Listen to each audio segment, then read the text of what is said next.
मैं आपको ये चीज बता रहा हूँ, आप ऐसे भी कर सकते हो, पूरा 2 पाई लेकर पूरा राउंड ले लो, कितना डिग्री हो गया, 360 डिग्री हो गया, और आपको तो सिर्फ इतना डिग्री एंगल चाहिए, सिर्फ इतना, यही आपका आर्ग्यूमेंट है। लेकिन अब यहाँ पे ना दो केस है, अब देखना मैं क्या लिख रहा हूँ। एक मैंने लिखा खाली वर्ड आर्ग्यूमेंट, और मैं एक उसके नीचे लिख रहा हूँ प्रिंसिपल आर्ग्यूमेंट। आप लोगों ने पहले तो नहीं बोला था आपने ऐसा, पहले तो आप आर्ग्यूमेंट और प्रिंसिपल आर्ग्यूमेंट बोल ही नहीं रहे थे, आप एक ही बात बोल रहे थे, प्रिंसिपल आर्ग्यूमेंट। जब आपके कॉम्प्लेक्स नंबर फर्स्ट और सेकंड क्वाड्रेंट में लाई करते हैं, ठीक है, या तो फर्स्ट क्वाड्रेंट में या सेकंड क्वाड्रेंट में, तो ये जो प्रिंसिपल आर्ग्यूमेंट होता है, आप इसको आर्ग्यूमेंट भी कह सकते हो। प्रिंसिपल वर्ड को हटा के आप आर्ग्यूमेंट बोलोगे तो ओके है। लेकिन जब आपका कॉम्प्लेक्स नंबर थर्ड क्वाड्रेंट में आ जाता है, तो अब आर्ग्यूमेंट और प्रिंसिपल आर्ग्यूमेंट दोनों अलग अलग होते हैं। आर्ग्यूमेंट क्या होता है, 180 डिग्री में थीटा प्लस कर दो, ये तो है आर्ग्यूमेंट। पहले यहां से यहां तक घूम के आओ, ठीक है ना, 180 तक आ जाओ, उसके बाद थीटा प्लस कर दो। और प्रिंसिपल आर्ग्यूमेंट क्या होता है, आप अपनी रोटेशन को उल्टा कर दो, उधर ना जाकर इस तरफ चलो, ये देखो ऐसे, इधर आ जाओ, ये एंगल निकाल लो। अच्छा, ये एंगल कैसे निकलेगा बताओगे? ऊपर वाला तो निकल गया 180 plus theta, 2 pi minus theta. नहीं 2 पाई नहीं, दोबारा देखो, पाई माइनस थीटा। पाई माइनस थीटा। देखो ना, यहां से यहां तक आप घूम के आते हो तो 180 हो गया, उस 180 में से थीटा माइनस कर दो, तो ये हो गया पाई माइनस थीटा। एक बात और, अगर आपको याद हो ट्रिग्नोमेट्री में स्टार्टिंग में था बिल्कुल, जब आप क्लॉकवाइज चलते हो, ये तो हो गया एंटी क्लॉकवाइज, उधर जा रहे हो तो ये एंटी क्लॉकवाइज था, लेकिन अब आप क्लॉकवाइज चल रहे हो, घड़ी के जिस दिशा में है ना उस दिशा में चल रहे हो, तो आपका जो भी एंगल निकल के आएगा, इसका साइन आपको माइनस करना पड़ेगा। इसका मतलब प्रिंसिपल आर्ग्यूमेंट के लिए आपको क्लॉकवाइज आना पड़ेगा, पाई में से थीटा को माइनस करना पड़ेगा, और उसका साइन चेंज करना होगा क्योंकि आप क्लॉकवाइज आ रहे हैं। तो यहाँ पे आर्ग्यूमेंट और प्रिंसिपल आर्ग्यूमेंट दोनों अलग अलग हो जाते हैं। Got it? Yes yes sir. अभी क्वेश्चन में और क्लियर हो जाएगा, अभी मैं क्वेश्चन कराऊंगा ना आपको और क्लियर हो जाएगा। अभी एक चौथी फिगर और बची है, वो और नोट करो। देखो, हो सकता है आपका जो कॉम्प्लेक्स नंबर है ना, वो ऐसे दिया हुआ, ए माइनस आयोटा बी, ऐसे भी दे सकते हैं। देखो, तो अब आपका कॉम्प्लेक्स नंबर कहाँ प्लॉट करेंगे? देखो, ए तो हो गया रियल एक्सिस पे मान लो यहाँ, और बी जाएगा नीचे यहाँ मान लो, तो ये पॉइंट हो गया आपका फोर्थ क्वाड्रेंट में आ गया। अब देखते हैं भाई आपकी रियल एक्सिस को कितना रोटेट करना पड़ेगा। ये यहाँ पे ज्वाइन कर लिया आपने, अब देखो आपकी रियल एक्सिस कितना रोटेट करेगी, एंटी क्लॉकवाइज डायरेक्शन में चलेंगे, ये जाएंगे यहाँ तक आ गए, और आगे जाओ, और आगे चले गए, और आगे जाओ, और आगे चले गए, और आगे जाओ, और आगे चले गए, यहाँ पहुंच गए। देखो कितना बड़ा रोटेशन है। अच्छा, अब आप क्या करोगे, यहाँ से फिर वो ये परपेंडिकुलर ड्रॉ करोगे, ठीक है, राइट ट्रायंगल बनाते हो हमेशा एक छोटा सा, इस राइट ट्रायंगल में इस एंगल को थीटा मेंशन करोगे, ये बी हो जाएगा। देखो टैन थीटा तो बार बार वैसे निकाला जा रहा है, बी अपॉन ए की हेल्प से, दैट इम्प्लाइज थीटा की कुछ ना कुछ वैल्यू आ जाएगी, 30 डिग्री, 45 डिग्री, 60 डिग्री, कुछ भी आ जाएगी। अब आप मेरे को बताओ आर्ग्यूमेंट कितना हुआ एंटी क्लॉकवाइज डायरेक्शन में 2 जाने पाई का? Minus 2 pi theta. Minus theta. 2 pi minus. Perfect, 2 pi minus theta. और अब आप मेरे को बताओगे प्रिंसिपल आर्ग्यूमेंट, क्लॉकवाइज डायरेक्शन में आके बताओगे। Minus theta. बहुत सही आंसर। क्लॉकवाइज डायरेक्शन में आप अपनी रियल एक्सिस को बस यहाँ से इतना ही रोटेट करोगे, सिर्फ इतना, और ये एंगल हो गया थीटा। थीटा तो लिखोगे, लेकिन आप तो क्लॉकवाइज डायरेक्शन में आ रहे हो, इसलिए माइनस थीटा। तो यहाँ पे देखो थर्ड और फोर्थ क्वाड्रेंट में आर्ग्यूमेंट में और प्रिंसिपल आर्ग्यूमेंट में फर्क आ जाता है। प्रिंसिपल आर्ग्यूमेंट क्लॉकवाइज डायरेक्शन में निकलता है और आर्ग्यूमेंट एंटी क्लॉकवाइज डायरेक्शन में निकलता है। एनसीईआरटी में या आरडी शर्मा में जितने आर्ग्यूमेंट के क्वेश्चन मिलेंगे, उन सब के अंदर हमेशा प्रिंसिपल आर्ग्यूमेंट ही निकाला जाता है। इसलिए आपको जब मैं आर्ग्यूमेंट बोलूंगा ना, आर्ग्यूमेंट निकालो, तो मेरा बाय डिफॉल्ट क्या मीनिंग होगा आपको मालूम है? मेरा बाय डिफॉल्ट आपको कहने का मतलब होगा प्रिंसिपल आर्ग्यूमेंट निकालो। और टीचर भी जब आपको एग्जाम में क्वेश्चन पेपर में क्वेश्चन देंगे, वो कहेंगे फाइंड द आर्ग्यूमेंट, तो आप आर्ग्यूमेंट मत निकालना, उनका बाय डिफॉल्ट मीनिंग क्या होगा? प्रिंसिपल आर्ग्यूमेंट निकालो। तो थर्ड और फोर्थ क्वाड्रेंट में नीचे वाला होता है ना principal argument. Yes yes, clockwise direction में चलना पड़ता है। आपने अगर नोट कर लिया तो मुझे बता देना, मैं एक एक एग्जाम्पल शो करूंगा आपको। थोड़ा जल्दी से लेके।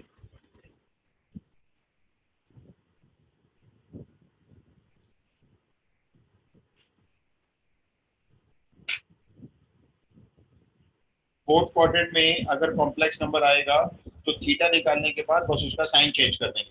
अगर थर्ड क्वाड्रेंट में आपका कॉम्प्लेक्स नंबर जाएगा तो थीटा निकालने के बाद पाई में से उसको माइनस करेंगे और साइन भी चेंज करेंगे, तब बनेगा वो प्रिंसिपल आर्गुमेंट। तो सर जी बोलो। सर थर्ड और फोर्थ क्वाड्रेंट में आर्ग्यूमेंट का काम क्या है? सिर्फ आर्ग्यूमेंट निकालने का? कोई काम नहीं है, सिर्फ आपकी नॉलेज के लिए, सिर्फ आपको नॉलेज होनी चाहिए। आप मुझसे पूछोगे इसको कहाँ यूज करेंगे, मैं तो कहूँगा कहीं यूज नहीं करेंगे, लेकिन कुछ स्कूल में टीचर्स आर्ग्यूमेंट में सिर्फ इसी को बताते हैं, प्रिंसिपल आर्ग्यूमेंट को बताते ही नहीं है। इनफैक्ट एनसीईआरटी में दोनों बताए गए। और मैं आपको ये भी बोल रहा हूँ, देखो अगर एग्जाम में क्वेश्चन में आता है लिखा हुआ फाइंड द आर्ग्यूमेंट, तो आप सिर्फ आर्ग्यूमेंट निकाल के नहीं आओगे, आप हमेशा प्रिंसिपल आर्ग्यूमेंट निकाल के आओगे। तो आपका क्वेश्चन बहुत जायज है कि आर्ग्यूमेंट का काम क्या है, तो क्यों निकाल रहे हैं इसे, सीधा प्रिंसिपल आर्गुमेंट निकालते ना। मुझे मालूम है इसका कोई काम नहीं है, लेकिन आपकी नॉलेज के लिए आपको पता होना चाहिए कि अगर हम एंटी क्लॉकवाइज जा रहे हैं तो वो आर्ग्यूमेंट है, अगर हम क्लॉकवाइज आएंगे तो वो है प्रिंसिपल आर्गुमेंट। सिर्फ आपकी नॉलेज के लिए। Okay sir. ठीक है, अच्छा अब मैं क्वेश्चन देता हूँ। चलो एग्जाम में तो मैं बार बार ये बोलूंगा, ऐसे लिखा हुआ आएगा find A R G. A R G के फुल फॉर्म होगा ये आर्ग्यूमेंट, ब्रैकेट में लिख देंगे वो जेड। जेड एक कॉम्प्लेक्स नंबर है, फिर वो आपको बताएंगे जेड है क्या, वेयर जेड इज -3 -3 आयोटा। ठीक है, अब जैसे ये क्वेश्चन एग्जाम में आता है और मान लो ये 1 मार्क्स में आता है, मान लीजिए है ना 1 मार्क्स में आता है, तो 1 मार्क्स में आने के लिए आपको फिगर वगैरह शो कुछ नहीं करनी है, 1 मार्क में तो लंबा नहीं करेंगे। अब देखो मैं आपको 1 मार्क के हिसाब से इसका सॉल्यूशन लिख के दिखाता हूँ। सबसे पहले आप निकालना tan थीटा, इसका b ले लेना, b इसका -3 है लेकिन आप +3 लेना। बैकग्राउंड नॉइस आ रही है मेरे यहाँ से? यस सर, डिस्टर्बेंस है। एक मिनट रुको, ऐसे कैसे हो रहा है? मेरे पास कोई डिस्टर्बेंस नहीं है, बिल्कुल शांत है। लेकिन अब ठीक है सर। मैं फैन को कम करता हूँ, कोई थोड़ा फैन कम करता हूँ।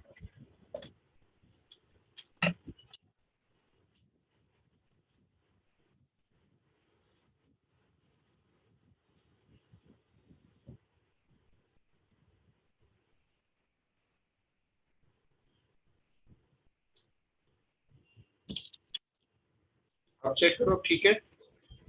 यस सर, अब ठीक है। शायद फैन की आवाज आ रही थी, तो थोड़ा ना माइक भी मेरे से दूर हो गया था, तो मैंने माइक को बिल्कुल पास रख लिया। अच्छा मैं क्या बता रहा था आपको, हाँ मैं बता रहा था कि देखो 1 मार्क में अगर आएगा तो कैसे कैसे आपको कैलकुलेट करना है, कैसे शॉर्टकट मारना है। सबसे पहले आपने लिखना है tan थीटा, b लेना है, b इसका 3 है, माइनस साइन मत लेना, और a भी इसका 3 है, तो ये 1 हो गया। कोई बताएगा मेरे को tan थीटा 1 होता है तो थीटा कितना होता है? 45 डिग्री। 45 degree, right. 45 डिग्री को आप लोग π/4 भी कहते हो रेडियंस में। और आपको मालूम है ये जो आपका कॉम्प्लेक्स नंबर है, बताओ किस क्वाड्रेंट में है, जल्दी से देख के बताओ। थर्ड में है, तो आप लिखेंगे इसका आर्ग्यूमेंट हो गया पाई में से π/4 माइनस किया और बाहर साइन चेंज कर दिया, तो ये बाहर माइनस आ गया और अंदर आ गया -3 π/4, ये इसका आर्ग्यूमेंट होता है। ठीक है, अब आपने कोई पिक्चर तो बनाई नहीं, आपने सीधा निकाल दिया।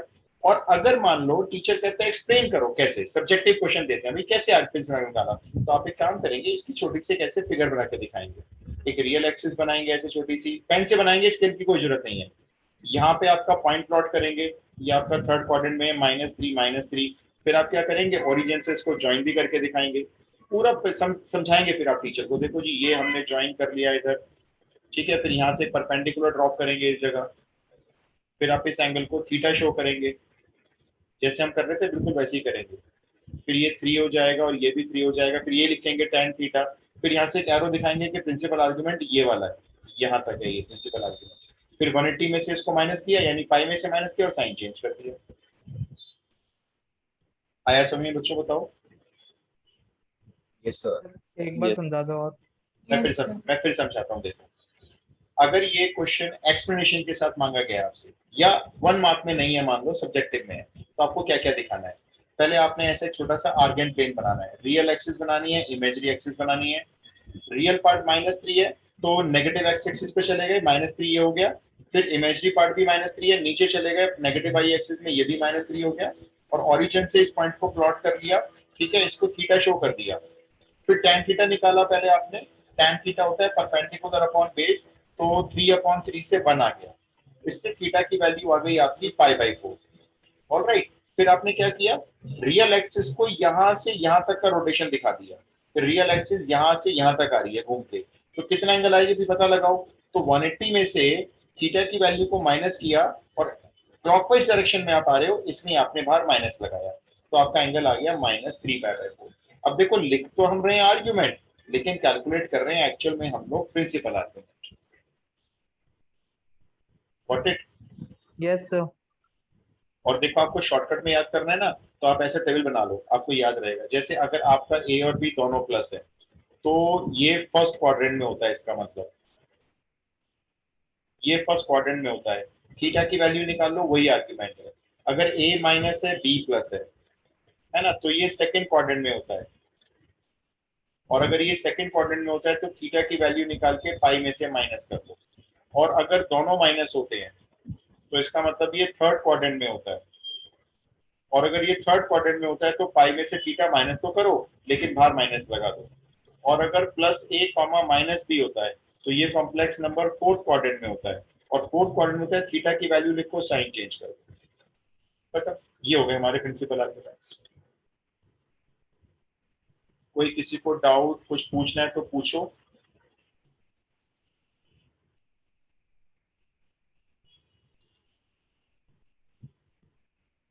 No, sir, it's clear. It's clear. एक चीज और बतानी है बस, मैं टर्न कर लेता हूँ पेज।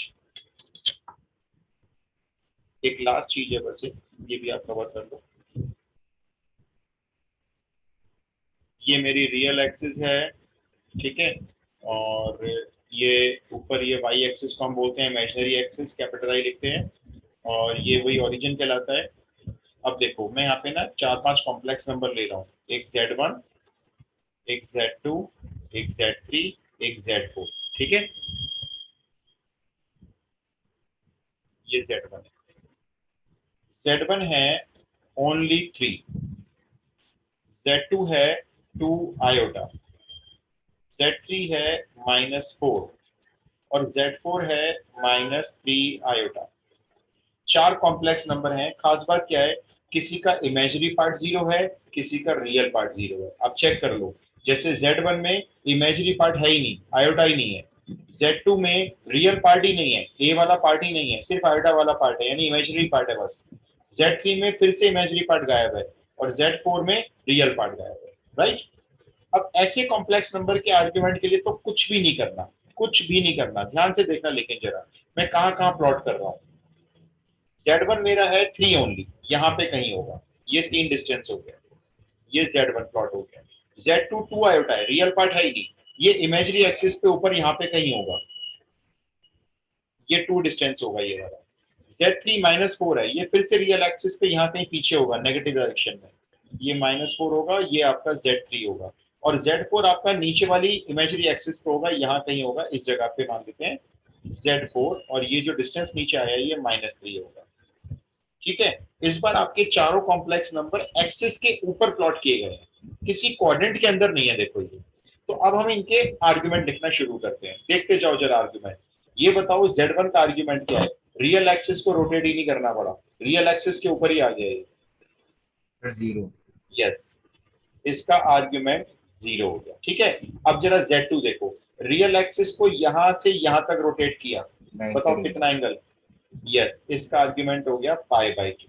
यानी अगर वो इमेजिनरी एक्सिस पे ऊपर बनेगा तो उसका आर्गुमेंट π/2 होगा। चलो अब बताओ, -4, यहां से यहां तक आ जाओ, ऐसे रोटेट करके 180 डिग्री पाई, 180 डिग्री यानी पाई। तो अगर आपका complex number negative real axis पे होगा तो पाई हो जाएगा आर्गुमेंट। और अब बताओ -3 आयोटा, ऐसे घूम के ऊपर से आओगे, यहाँ से जाओगे शॉर्टकट मार के, यहाँ पे जाना है, -π/2। यस, ये ऐसे आओगे आप, क्लॉकवाइज डायरेक्शन में आओगे, आए तो 90 डिग्री हो, लेकिन आए तो क्लॉकवाइज डायरेक्शन में हो ना, तो -π/2। तो अगर ये कॉम्प्लेक्स नंबर ऐसे आ जाए ना तो आपको कुछ भी एक्सप्लेन करने की जरूरत नहीं है। अगर मैं आपको बोल रहा हूँ कॉम्प्लेक्स नंबर 3 है, आर्ग्यूमेंट 0, क्योंकि ये पॉजिटिव रियल एक्सिस पे है। नेगेटिव रियल एक्सिस पे है तो पाई हो गया। इसी तरह से पॉजिटिव ऊपर है, इमेजिनरी एक्सिस पे है तो पाई अपॉन 2, और नीचे वाली इमेजिनरी एक्सिस पे है तो माइनस पाई अपॉन 2। क्लियर हुआ? Yes sir. चलो अब हम लोग क्वेश्चन Yes, sir. स्टार्ट करते हैं। अब हम लोग थोड़े से क्वेश्चंस करते हैं, फिर आपको इसकी प्रॉपर्टी बताता हूँ मैं। देखो मैं ना हर चीज को बहुत ना डीप में जाके बता रहा हूँ, थोड़ा सा आपको बेसिक्स ही बता रहा हूँ, तो थोड़ा टाइम लग रहा है, लेकिन आपके काम जरूर आएगा, बेकार नहीं जाने वाला। 11th के एग्जाम पॉइंट ऑफ व्यू से नहीं बोल रहा हूँ मैं आपको, वैसे जरूर काम आएगा।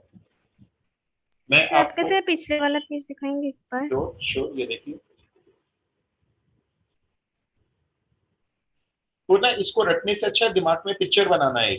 जैसे मैं बोलूंगा आपका कॉम्प्लेक्स नंबर 4 है, तो आप समझ जाओगे अच्छा है तो रियल एक्सिस पे है, वो भी लेफ्ट हैंड साइड वाली एक्सिस पे है, राइट हैंड साइड वाली, तो आर्ग्यूमेंट 0 बोलोगे। अच्छा मैं आपको बोलूंगा जी आपका कॉम्प्लेक्स नंबर 7 आयोटा है, तो आपके दिमाग में पिक्चर आएगी, अच्छा ये ऊपर चला गया, वाई एक्सिस पे ऊपर चला गया, तो ऊपर चला गया तो आपका प्रिंसिपल आर्ग्यूमेंट हो गया पाई अपॉन 2।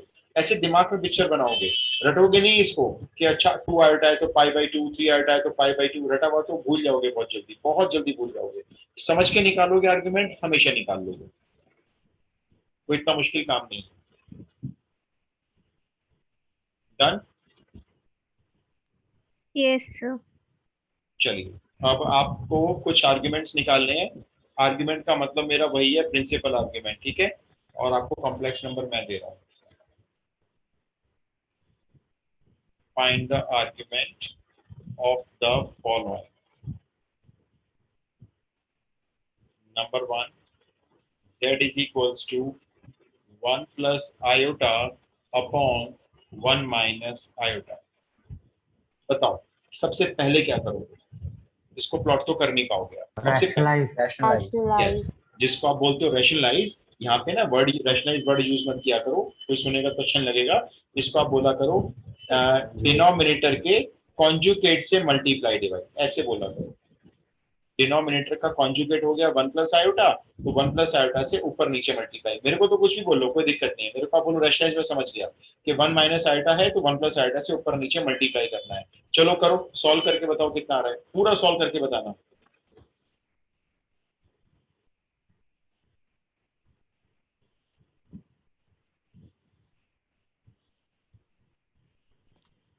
Sir, 1. नहीं, एक बार फिर से देखो। Sir iota iota. 2 Yes. 2 iota iota, iota, only iota आ सिर्फ रहा आयोटा होगा, आ रहा है।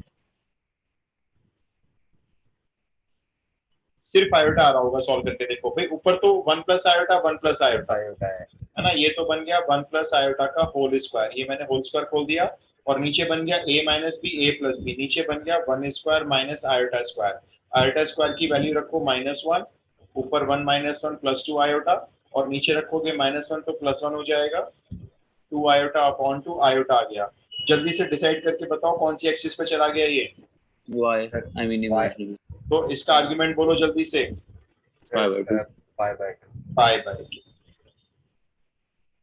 ठीक है, टीचर पूछेंगे क्यों, मान लो पूछने लगे कि आपने कैसे बता दिया, हमें समझाया नहीं आपने कुछ, आप ना ये लिख देना बस, since z is equals to iota lies on positive, y axis की जगह लिख देना पॉजिटिव इमेजिनरी एक्सिस, बस इतना लिख देना। ठीक है ना, कोई कहने लगे क्वेश्चन मार्क बना दे आपकी आंसर शीट पे, कैसे π/2 भाई, हमें समझाया ही नहीं आपने, और समझाना है तो इसको एक फिगर से भी दिखा सकते हो। चलो एक और करो, जल्दी से करना, सेकंड पार्ट। आर्ग्यूमेंट ही निकालना है, लेकिन उससे पहले आपको इसको सिंप्लीफाई करना पड़ेगा शायद। 1 upon 1 plus iota, 1 upon 1 plus iota,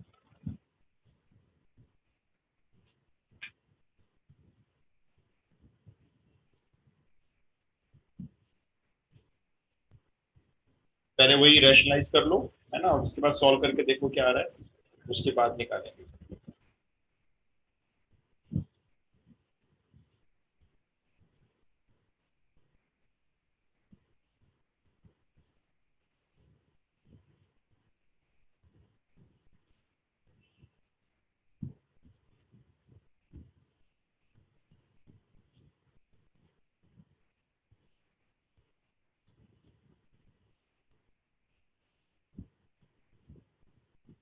So minus pi by 4.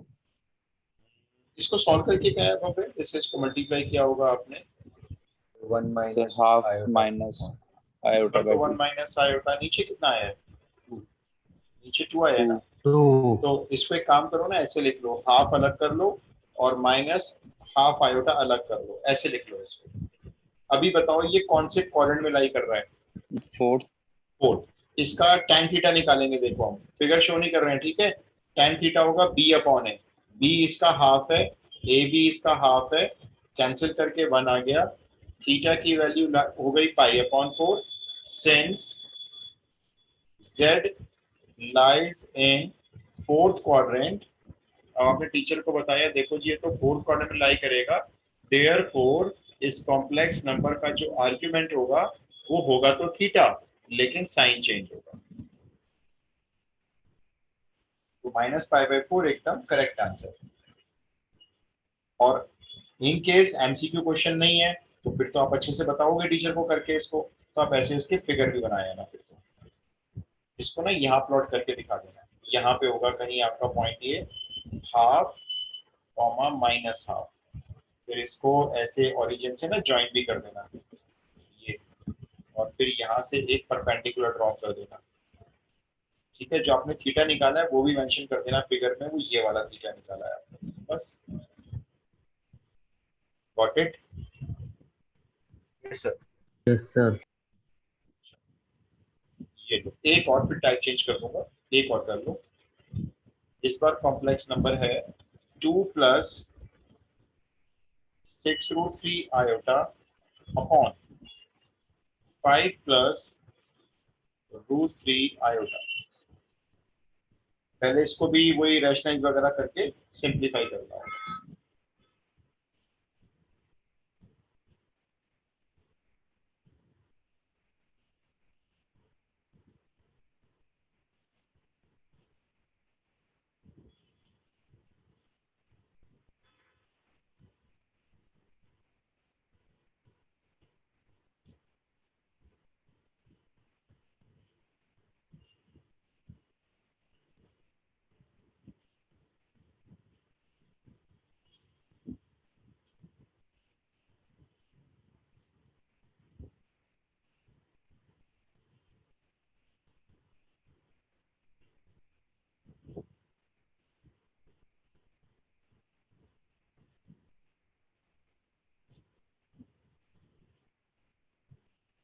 पहले रैशनलाइज करके मुझे बता देना क्या आ रहा है।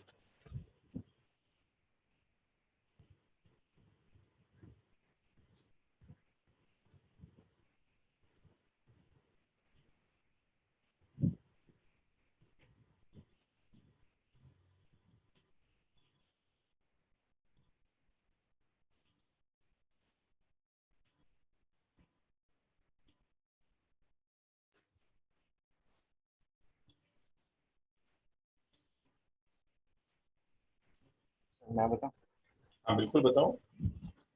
तो 30√3, तो एक बार आप चेक कर लेना। हाँ, मेरे पास सॉल्व है, नहीं है तो solve। चलो बताओ कितना आ रहा है आपका, सॉल्व करके क्या आ रहा है। 30√3 - 2√3 आयोटा। नहीं, ये मैच नहीं हो रहा भाई, तो बताना क्या आ रहा है। So 1 + √3 iota. यस, ये मैच हो रहा है। अच्छा एक बार चेक करो बेटा, कैलकुलेशन दोबारा चेक करो। सर, पूरी नहीं की ना मैंने। सर 1 अच्छा। - √3 आयोटा है ना, आ रहा है ना? नहीं, 1 + √3 सर आया 1 प्लस आ रहा है, सॉरी 1। आंसर क्या आ रहा है? उत्कर्ष आपका आंसर ठीक आ रहा है। इसका जो आर्गुमेंट है फर्स्ट क्वाड्रेंट में आ रहा है π/3। पहले तो ये चेक करो, देखो भाई ये मैच नहीं होना है तो फिर आगे करना बेकार है ना, पहले तो ये चेक करो सॉल्व करके ऐसा बन रहा है नहीं बन रहा।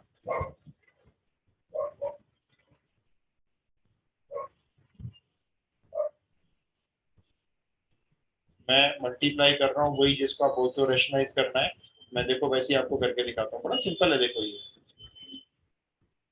पहले आएगा 10, फिर आएगा -2√3 आयोटा, फिर आएगा +30√3 आयोटा, और फिर ये प्लस माइनस वैसे तो माइनस हो जाएगा, 6 3 जा 18 आएगा, और साथ में आयोटा स्क्वायर।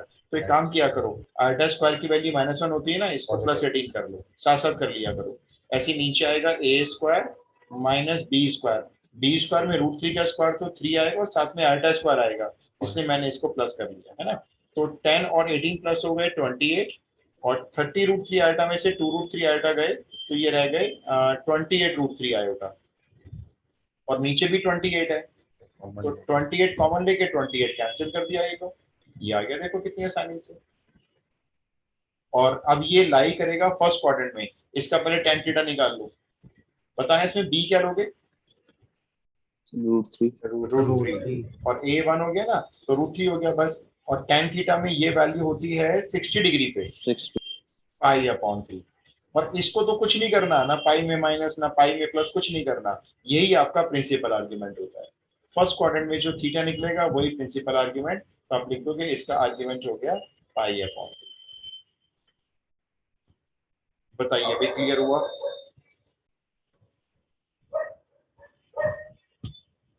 Yes sir. चलो अब मैं आपको इसमें एक लास्ट चीज ऐड करूंगा। वैसे तो वो सिलेबस से हटा दी गई है इस साल, पोलर फॉर्म नहीं आएगी, सिलेबस में मना कर दिया सीबीएसई बोर्ड ने, लेकिन आप सीखो, बहुत इंपॉर्टेंट चीज है।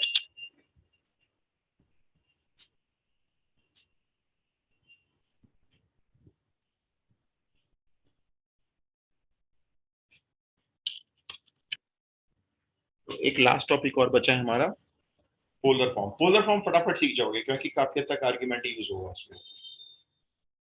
अब आप डालो नेक्स्ट हेडिंग। अगर कोई भी स्कूल इसको करवाता है और वो एग्जाम में देगा तो स्कूल की मर्जी है, वो दे सकते हैं देखो। और अगर स्कूल वाले करवाते हैं तो ये मोस्ट इंपॉर्टेंट टॉपिक है, क्वेश्चन जरूर मिलेगा। समझ लो भी पोलर फॉर्म क्या होती है। पोलर के पंखे तो सुने थे हमने, है ना, पोलर फॉर्म नहीं सुनी। पोलर बियर भी सुना हुआ है मैंने तो। अब पोलर फॉर्म देखते हैं क्या है। जैसे ना देखो ये आपका एक कॉम्प्लेक्स नंबर है, फर्स्ट क्वाड्रेंट लूंगा मैं, ठीक है, ये कॉम्प्लेक्स नंबर है, फर्स्ट क्वाड्रेंट लाई करेगा। हमने कहा ठीक है भाई इसको यहाँ प्लॉट कर लो, कहीं पे यहाँ पे कहीं होगा, ये यहाँ पे कहीं होगा। फिर आप क्या करते हो, फिर आप ओरिजिन से इसको जो है ऐसे ज्वाइन कर देते हो, ठीक है। कोई ये बताएगा ओरिजिन से ज्वाइन करते हैं ना जब, तो ये जो लाइन सेगमेंट की लेंथ होती है इसको क्या बोलते हैं, किसी को याद है? ये जो लाइन सेगमेंट बना इसकी लेंथ नहीं, याद करके तो बताओ क्या बोलते हैं sir modulus of Z. Yes, ये मॉडुलस कहलाती है लेंथ। इसको शो भी देखो ऐसे करते हैं मॉडुलस के साइन से। और ये लेंथ होती है √a² + b²। सर वो मैग्नीट्यूड ही तो होता है। मैग्नीट्यूड नहीं बोलेंगे इसको हम, इसकी लैंग्वेज में ना मॉडुलस ही बोलेंगे बेटा। इसको हम ना कॉम्प्लेक्स नंबर की लैंग्वेज में मॉडुलस ही बोलेंगे। तो ये मॉडुलस कहलाता है, सिंपल है बिल्कुल। ओरिजिन और इस पॉइंट के बीच में ऐसे कह लो कि मैंने डिस्टेंस फॉर्मूला लगा दिया, √a² + a²। अच्छा अब मैं आपको बोलूंगा इसका आर्ग्यूमेंट निकालो, तो उसके लिए क्या करोगे आप, यहाँ पे पहले एक परपेंडिकुलर ड्रॉप कर दोगे, ठीक है ना। फिर आप क्या करोगे, इसको मेंशन कर लोगे a, इसको कर लोगे b और ये हो जाएगा थीटा। अच्छा एक बात बताओ, थीटा तो आपको निकालना आता ही है, वो तो आर्ग्यूमेंट होगा, है ना, वो तो आप निकाल ही लोगे tan थीटा की हेल्प से। एक बात ये बताओ, अगर मैं इस ट्राइंगल से cos थीटा लेता, cos थीटा, तो क्या होगा, इस ट्राइंगल से देख के बताना। राइट ट्राइंगल से cos theta base upon hypotenuse होता है, क्या लिखूं? a/√√, a बाय वही मॉडुलस z कह देते हैं, चलो वो तो बाद में निकाल लेंगे under root. cos theta is equals to a by modulus z, और sin थीटा निकालें तो sin थीटा निकालें इसी ट्राइंगल से, yes b by modulus z यानी √a² + b²। अच्छा यहाँ से a की वैल्यू निकालेंगे तो ये हो जाएगी ना modulus z into cos theta, cross multiply कर दिया। और यहाँ से जब b की वैल्यू निकालेंगे तो ये हो जाएगी modulus z into sine theta, ठीक है। ये हो गई a की वैल्यू और ये हो गई b की वैल्यू। अब आपने क्या करना है, जो आपका कॉम्प्लेक्स नंबर दिया हुआ था ना ये z is equals to a + i/b, बस यहाँ पे a और b की वैल्यू पुट कर दो, तो देखो क्या बनी आपकी पोलर फॉर्म। मैं यहाँ लिख लेता हूँ, पोलर फॉर्म बनी हमारे कॉम्प्लेक्स नंबर की z is equals to a की value modulus z cos theta plus iota के साथ b की value modulus z sine theta. इसमें से मॉडुलस z कॉमन ले लो तो अंदर बचा cos theta plus iota sine theta. बस यही होती है आपके कॉम्प्लेक्स नंबर की पोलर फॉर्म। इस फॉर्म में आपको अपने कॉम्प्लेक्स नंबर को रिप्रेजेंट करना होता है। मॉडुलस z बाहर है, देखो ब्रैकेट के अंदर है cos theta plus iota sin theta. इसमें थीटा क्या यूज करेंगे, जो हम आर्ग्यूमेंट निकालने सीख के आए थे वो थीटा इसमें यूज करेंगे। आप ये नोट करो, मैं आपको बताता हूँ कैसे।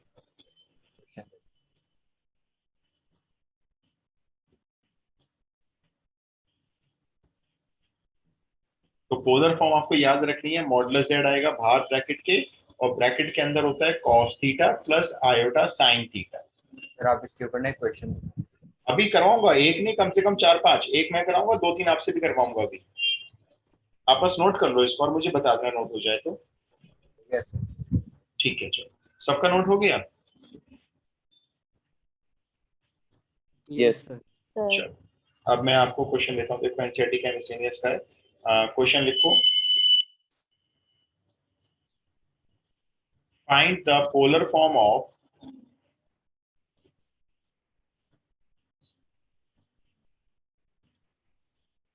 z is equals to, complex number है 1 + 7 iota divided by 2 - iota whole square. इसको पोलर फॉर्म में कन्वर्ट करने को दे दिया गया। सबसे पहला काम बोलो क्या करें। Denominator simplify. यस, इसको पूरा स्टैंडर्ड फॉर्म में लेके आएंगे, और स्टैंडर्ड फॉर्म होती है a + आयोटा b वाली फॉर्म। तो एक काम करते हैं, पहले तो नीचे का होल स्क्वायर खोलते हैं। देखो 2 का स्क्वायर 4, फिर प्लस आयोटा स्क्वायर, और फिर -4 आयोटा। अगले स्टेप में जाते हैं, 1 + 7 आयोटा सेम। ये आयोटा स्क्वायर की वैल्यू -1 होती है, तो 4 - 1 नीचे आ जाएगा, 3 - 4 आयोटा। ठीक है ना, सिंपल सिंपल कर रहे हैं। फिर इसको वही रैशनलाइज जिसको बोलते हो आप, ये रैशनलाइज कर रहे हैं। इसके आगे आप जरा मुझे सॉल्व करके बताओ भाई ये क्या आ रहा है। ये पूरा सिंपलीफाई करके जरा मुझे बता दो क्या आ रहा है, आगे मैं बताऊंगा क्या करना है आपको।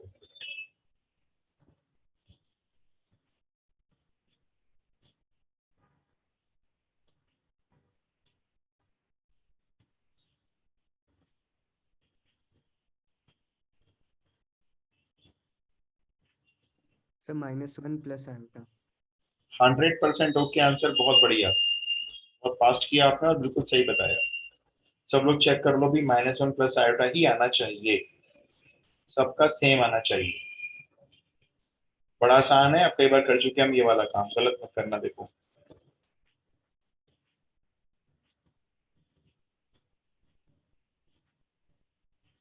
-1 + आयोटा एकदम करेक्ट है ये। Yes sir. आ रहा है ये सबका, यही आ रहा है। यही आ रहा है। चलो अब हम इसको एक आर्गन प्लेन बनाते हैं छोटा सा, जरा वहां पे प्लॉट कर लेते हैं। ठीक है, छोटा सा एक पेन से बना लो आप, ऐसे रियल एक्सिस बना लो, इमेजिनरी एक्सिस बना लो। किस क्वाड्रेंट में डाल दूं इसको, देखना जरा, -1 + आयोटा को। थर्ड। थर्ड में कैसे, जरा देख के बताओ, दोबारा देखो भाई। रियल एक्सिस पे सेकंड। तो, हाँ सेकंड में जाओगे ना, रियल एक्सिस पे तो -1 चलेगा, ये -1 हो गया मान लो। और इमेजिनरी एक्सिस तो +1 है ना, तो थोड़ा सा ऊपर जाओगे, यहाँ से नीचे नहीं जाओगे, इस पॉइंट से ऊपर जाओगे, ये आ गए। ठीक है, यहाँ पे आप लिख लोगे 1, फिर वही बात आ गई, आप इसको ओरिजिन से ज्वाइन करोगे। आर्गुमेंट का पूरी कहानी दिखा रहे हैं देखो हम टीचर को।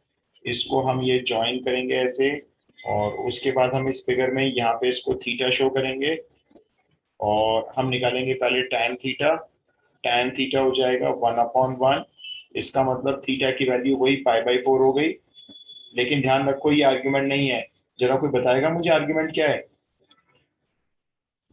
Sir pi minus pi. 3π/4। Yes, ये वाला आर्ग्यूमेंट है, तो पाई में से इसको माइनस कर देते हैं, तो ये हो गया 3π/4। ठीक है, डायरेक्ट लिख दिया मैंने।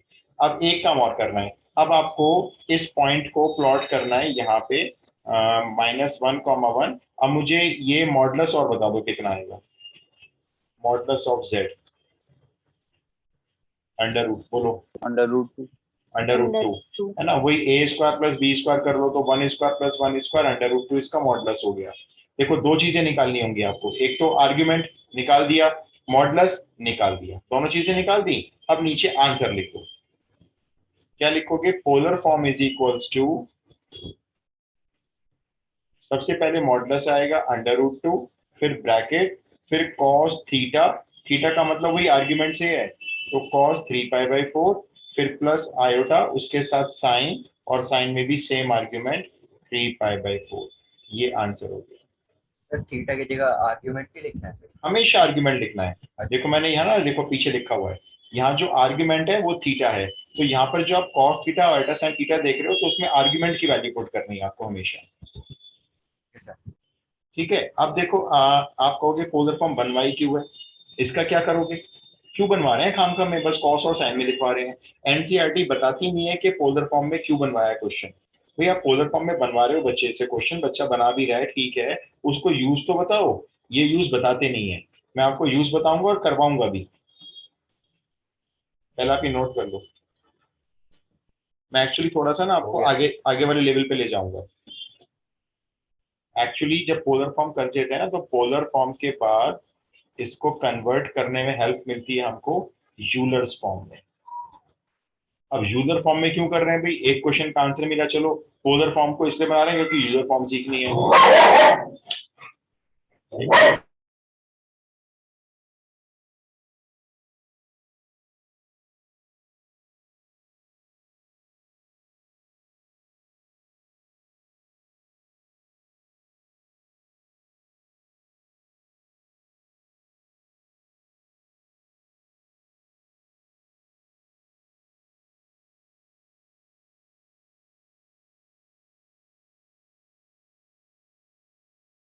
जरा उस जॉकी को बाहर निकाल के आया था।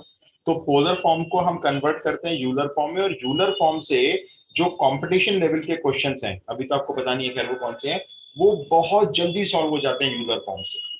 इसलिए एनसीईआरटी क्या करती है, सिर्फ पोलर फॉर्म तक सिखा देती है भाई, बाकी आप अपने आप कर लेना। चलो अभी आप मेरे को एक काम करो, मैं आपको ऐसे कॉम्प्लेक्स नंबर और दे रहा हूँ, आप मुझे जरा उसकी पोलर फॉर्म निकाल के दिखाओ इस बार, ठीक है। सर अभी तो हम पोलर फॉर्म ही सीख लेते हैं ना ढंग से एक बार। ये लो, आप मुझे इसकी पोलर फॉर्म बताओ। z इज इक्वल्स टू दिया हुआ है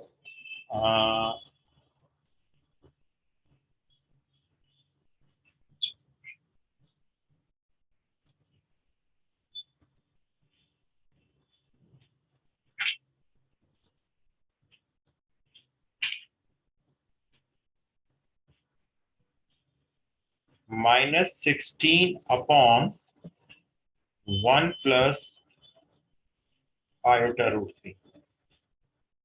इसकी जरा पोलर फॉर्म बताओ। पहला काम वही रेशनलाइज जिसको बोलते हैं वो कर लेना।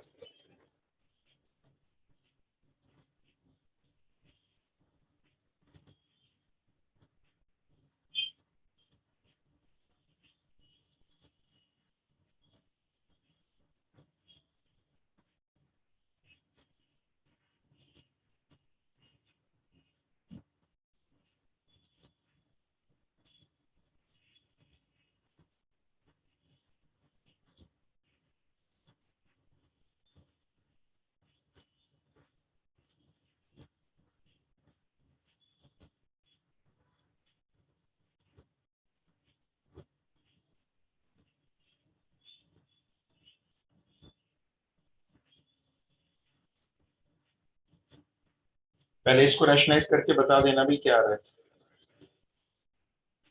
So -4 plus -4 4 under plus root 4. 3 I. -4 plus under root 3 iota. 4 under root 3 4 under under, root. अच्छा ठीक है, चलो ठीक है। अब एक काम करो, इसको प्लॉट कर लो, किस कोऑर्डिनेट में देख लो कहाँ प्लॉट करना है।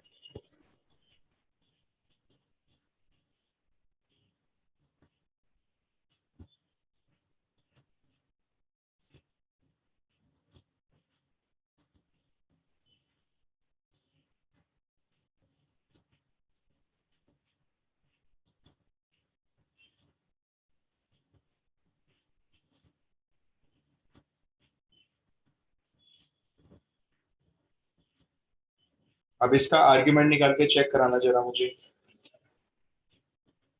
Sir 8 cos 2π/3 plus iota sine 2π/3। Okay मैं चेक कर लेता हूँ आंसर। मतलब मॉडुलस आपका शायद 8 आ रहा होगा, रुको मेरे पास ये अनसॉल्व्ड है।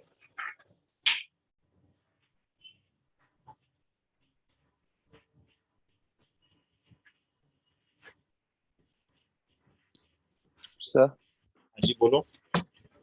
so 8 सर वो डिग्रीज में बोल दूं या फिर पाई? डिग्री में बोल सकते हो, लेकिन मैं एडवाइस करूंगा आप रेडियंस में लिख के आना आंसर। इसकी पोलर फॉर्म में आपको लिख के दिखा रहा हूँ, एक बार आप सब लोग चेक कर लो।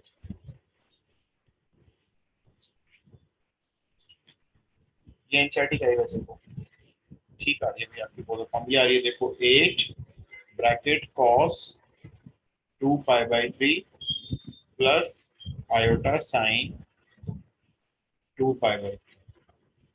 अब अगर किसी का आंसर नहीं आया तो मुझे एक बार बताओ, मैं एक्सप्लेन कर देता हूँ कैसे। तो ये मुझे समझ नहीं आया 8 कैसे आया। 8 कैसे आया, कोई बात नहीं, मैं आपको बताता हूँ। देखो सबसे पहले तो आपने क्या किया होगा, इसको रैशनलाइज तो किया होगा, है ना, इसमें तो कोई दो शक है नहीं।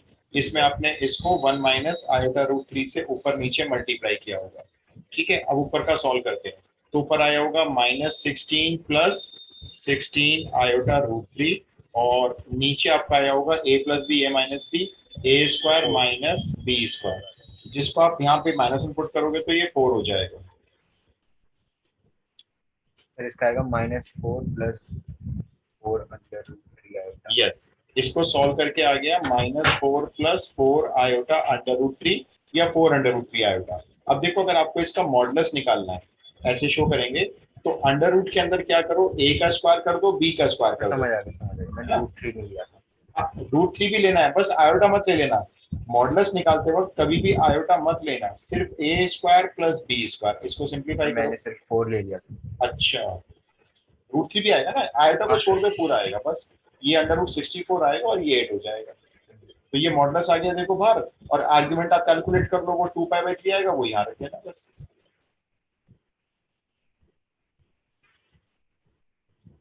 क्लियर? Yes sir. चलो अब आप ना एक दो क्वेश्चन नोट कर लो, मैं इसमें परसों हाफ क्लास और लगाऊंगा, इसमें सारे एक बार कॉन्सेप्ट ना एक बार रिवाइज कर लेंगे, जो जो आपने शुरू से चैप्टर में सीखा था, और थोड़े से मैं मिक्स क्वेश्चंस करा दूंगा आपको। आप ना इनकी पोलर फॉर्म करवा लाना है, पोलर फॉर्म बना के लाना जरा। पोलर फॉर्म इसलिए दे रहा हूँ कि इसमें आर्गुमेंट अपने आप ही आ जाएगा। आप नोट कर लो। पहला है z is equals to 1 plus 2 iota upon 1 minus 3 iota. दूसरा है z is equals to iota raise to the power 25 और उसके ऊपर होल पावर 3।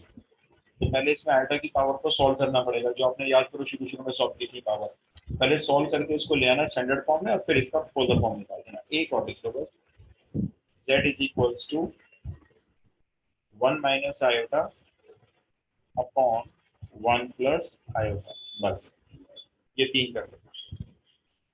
ये तो हो गया था ना लास्ट टाइम। चलो हो गया था, हाँ मेरी ख्याल से मैंने भेज दिया था शायद, देखा सेम सही।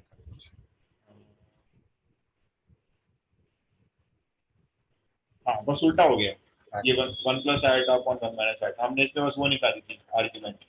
कोई बात नहीं, कर लेना, माइनस प्लस हो गया, ये 3 कर लेना बस, पोलर फॉर्म निकालनी है। Done?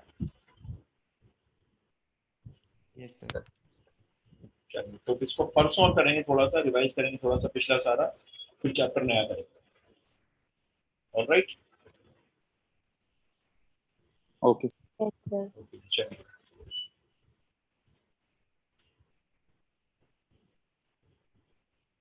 Good evening sir. Good evening good Jay. Evening sir. Good evening Jay. Thank you sir. रखिए बेटा।